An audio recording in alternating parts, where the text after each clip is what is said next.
South today के साथ मैं हूं महाजबीन आबिद। मुल्क भर में सैलाब की तबाहकारियां सबके सामने वाज़ेह हैं।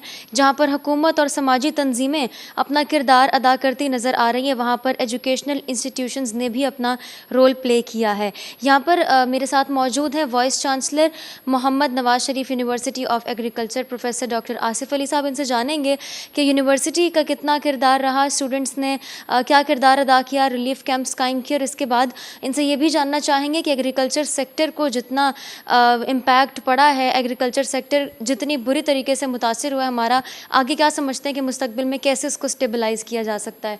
जी सर, सबसे पहले तो मुझे ये बताइएगा कि स्टूडेंट्स की जानिब से क्या इनिशिएटिव लिया गया। हमारी इस यूनिवर्सिटी में एज ए सिस्टम जो इस तरह की नागहानी आफात आती हैं या ओवरऑल जो सिटीजन्स को किसी ऐसे वक्त में फैसिलिटेट करने का, वॉलंटरली करने का जो सिलसिला है और जो एक एजुकेशन एक सिस्टम है, उसमें ख़ास तौर पे हम एक तो सिटीजनशिप एजुकेशन का हम प्रोग्राम चलाते हैं जो हर स्टूडेंट के लिए मैंडेटरी है, सोशल एंड रिलीजियस टॉलरेंस का चलाते हैं, और तीसरा हमारी एक सोसाइटी एग्रीकल्चर वॉलंटियर सोसाइटी।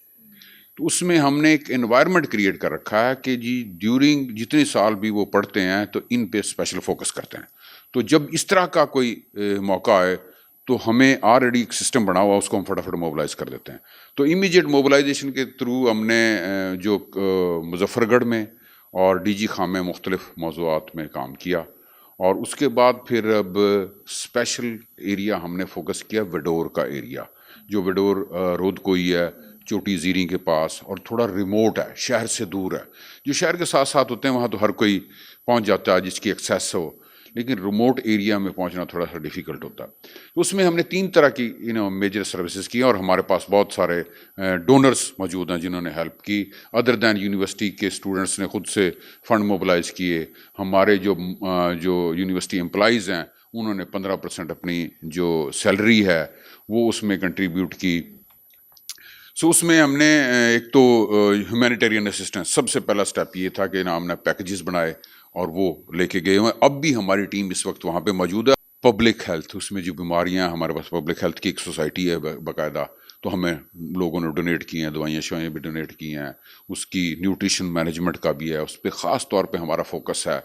जो मदर्स हैं, जो फीडिंग मदर्स हैं जिनके बच्चे छोटे हैं या जो काइंड ऑफ एक्सपेक्ट कर रही हैं, तो उनको हमने ख़ास तौर पे, लेकिन ओवरऑल फीमेल चिल्ड्रन ये ज़्यादा मेजर फोकस है। एनिमल हेल्थ का भी बड़ा स्पेशल इशू है, तो उसमें जो उनको कोई वैक्सीनेशन है वो भी हमें किसी ने स्पॉन्सर की है। फसलें तबाह हो गई हैं, इससे हमें कितना टाइम लगेगा इसको स्टेबल करने में? देखो, टाइम तो एफर्ट्स के साथ कनेक्टेड है, इट इज़ कोरिलेटेड। जितनी हम अगर डेडिकेटेड फोकस्ड एफर्ट्स कर सकें तो मुझे नहीं लगता कि जी हम रबी से आगे जाएंगे।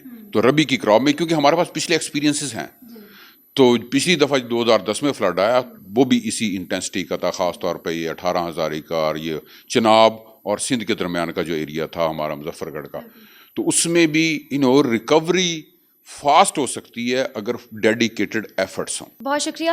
Mohammad Nawaz Sharif university of agriculture के vice chancellor professor doctor Asif Ali से बात हो रही थी। स्टूडेंट्स का, टीम का, एम्प्लॉयज़ का क्या किरदार है सैलाब मुतासरीन के लिए इमदादी सामान इकट्ठा करने में और वहाँ पर जाने में, उनको पहुँचाने में, और इसके साथ साथ इनसे ये जानने की भी हमने कोशिश की कि जितना भी हमारी फसलों का नुकसान हुआ, जितना हमारे एग्रीकल्चर सेक्टर को नुकसान पहुँचा है, उससे कैसे हम स्टेबल कर सकते हैं, उससे कैसे निपट सकते हैं।